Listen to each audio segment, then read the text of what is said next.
The Kuzari has a very different perspective on why it is that the Torah emphasizes uh, uh, the reward elements that are related to this world and barely talks about Olam Haba at all. So we'll just begin from the section that we started reading. Amar Chaver, Aval Yudenu Hidavkenu Ba'inyan HaElohi B'Nevuah Mashu Karavla.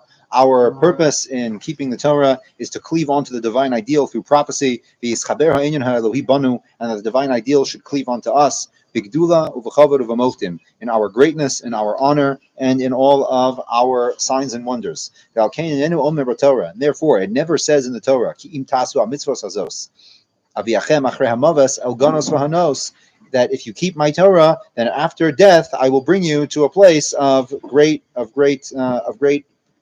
pleasure. Aval omer va'atem tiyu li la'am va'ani eheyeh lochem lelohim. Rather, it says, you will be for me a nation, and I will be for you a God. Va'anhigeschem, and I will guide you. Ve'yeh mikem mi sheyamod lifonai u'mi sheyaleh l'shamayim, and I will be for you. I will give you the capacity to ascend to heaven to me.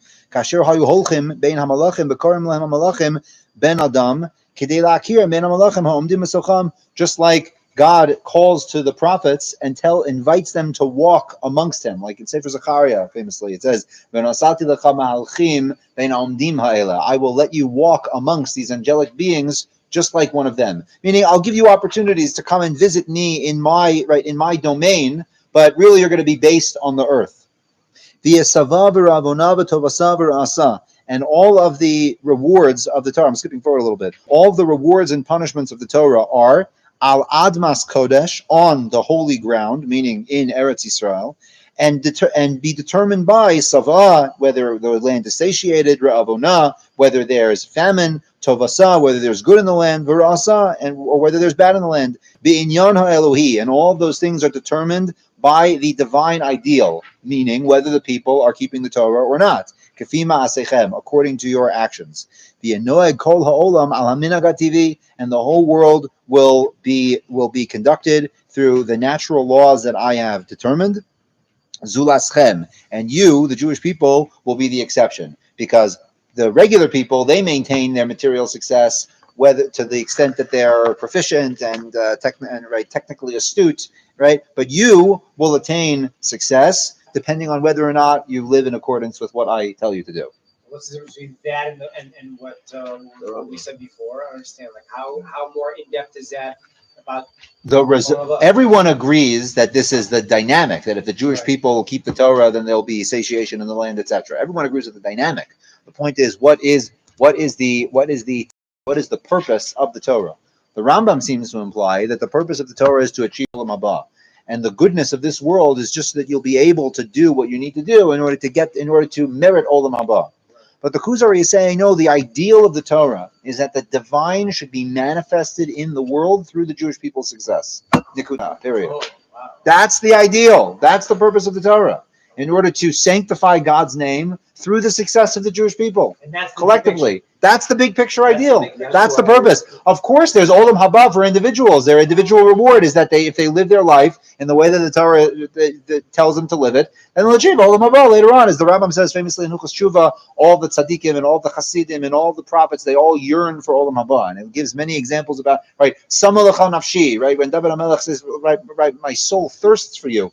He's thirsting to cleave on to his divine source, and that is not achieved fully, at least in this world. Right? It could maybe in certain. I mean, I guess that's a whole conversation of itself. But the point is that all of the prophets spoke about the ideal of achieving Olam Haba.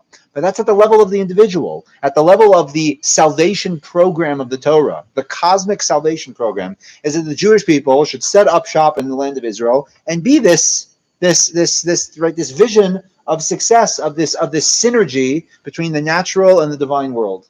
So again, that's the ideal of the Torah, and that's why the Torah talks about it so much, because that's what it's trying to achieve. This is the picture that it's trying to achieve, that there's Jewish people in the land, and they're receiving rain when it's supposed to come, and they have all the success, and they're chasing their enemies, and everything's great. That's what the Torah is trying to achieve. So like it comes back to what we're talking about right now. It's like you accomplish whatever you can accomplish in your life for your own individual self, but also generate things for the future. For Correct. The big picture. And why? So it comes back to that. Right. And step two is, why is that a value? Why is that a value? That's a value within this frame of the osios and their crown. Right. The letters and their crowns. The letters being the structures and vessels of this world, which have crowns that are connecting them to the divine ideal.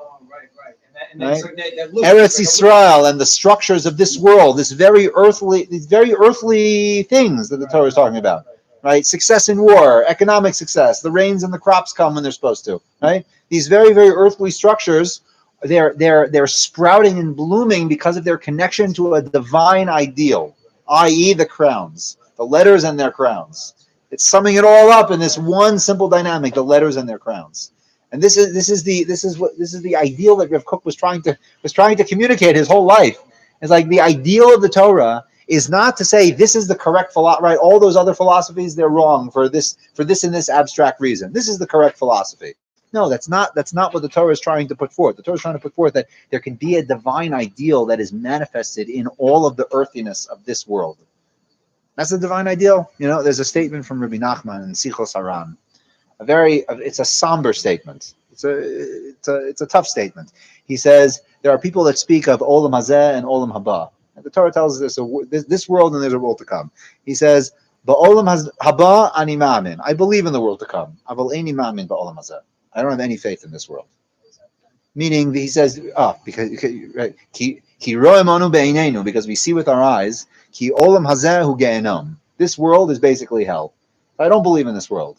It's a chiddush to tell me that there's this world. He says, "Ula yesh olam hazeh be'ezashu olam." He says, maybe in some alternate dimension, this world exists. Then how do you have olam haba without olam hazeh? So you're asking him, like, according to the Rambam, like, how do we even get there? Okay, it's a good question. But the point of what he's trying to say is, like, there's nothing in this world. There's nothing to strive for in this world. Like, the only thing to strive for is olam haba. Right, so I heard from Rav Sharkey that he explained this section from Zichos Haran. He says, in the time of Rabbi Nachman, like living in the Ukraine in the 1700s, that's what someone would say. Right. That's not a surprise that someone would say that. And as I was talking with Yoni at his Shabbat table yesterday, it's like the exile produced a situation where we had to retreat into our world of Torah and spirituality and contemplate on that collectively and individually for centuries. And we retreated. This world was not our place. Olam Hazeh was not our place. But now in this generation, we've merited to come back to to where we're supposed to be.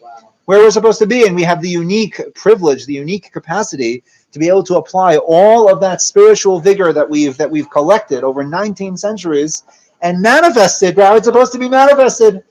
So it's true when Rabbi Nachman was sitting and watching the pogroms and the decrees and the hell that he was living, he's like, I have no faith in it. I have faith in the world to come. I have no faith in this world.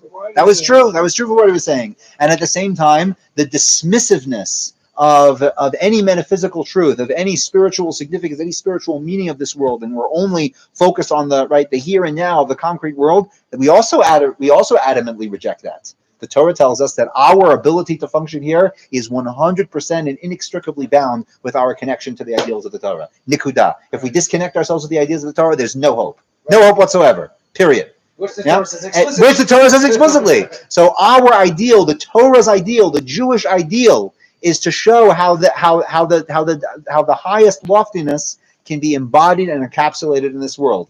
Or in other words, osios v'kitrehem, the letters and their crowns. Right. Why can't the world to come be this world to come by doing all of that? Affecting this world versus some